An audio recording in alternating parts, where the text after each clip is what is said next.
యోగానందానికి సరైన అడ్రస్ యోగానంద స్వామి అని చెప్పాలి. యోగానంద స్వామి ఒక సాగరం లాంటి వారు. సముద్రం దగ్గర అరగంట కూర్చుంటే మనకు తెలియకుండానే సేద తీరిపోతాం. చాలా రిలాక్స్ అవుతాం. మనసు తేలికవుతుంది.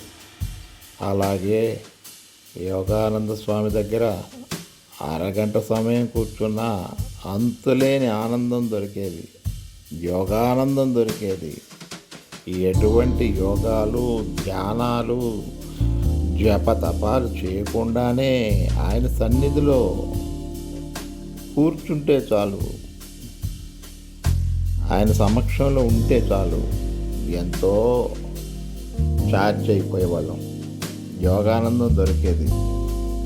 ఇది నాతో పాటు నా సహచరులకు, ఆయన్ని భీమినిపట్నంలో దర్శించిన వారందరికీ ఈ అనుభవమే ఈ యోగానందం.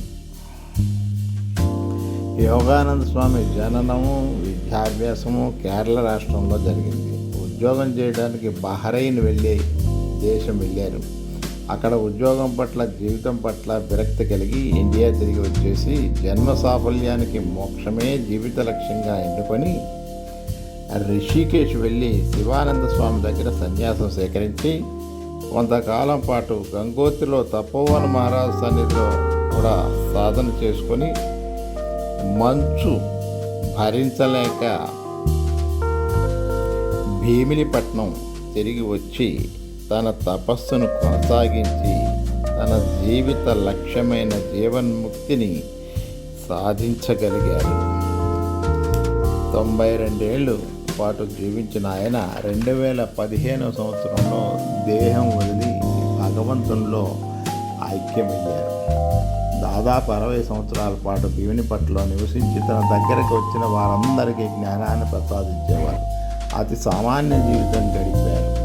మనిషి స్వర్గ సుఖాలు కోరుకునే కంటే మోక్షం కోరుకోవాలని, త్యాగి కాని వాడు యోగి కాలేడని, మోక్ష సాధనకి గుళ్ళు, ఆశ్రమాలు తిరగక్కర్లేదని, స్తోత్రాలు, శ్లోకాలు, జప తపాలతో పని లేదని, యోగాసనాలు, ప్రాణాయామాలు, ధ్యానాలు లాంటి కఠోరమైన సాధనలు అక్కర్లేదని, నిరంతరం ఆత్మ ఎరుకలో, అంటే అవేర్నెస్ అంటాం, కాన్షియస్నెస్, ఆ ఆత్మలో ఉంటే చాలని, ఆత్మజ్ఞానం అంతులేని ఆనందాన్ని ఇస్తుందని, ఆనందమే జీవిత మకరందమని బోధించేవారు.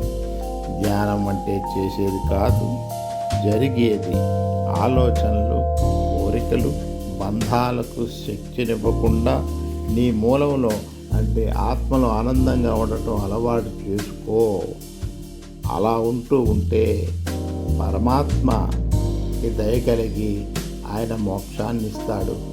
దేహ చింతన తగ్గించుకొని పరమాత్మ చింతన అలవాటు చేసుకోవాలి అని చెప్పేవారు.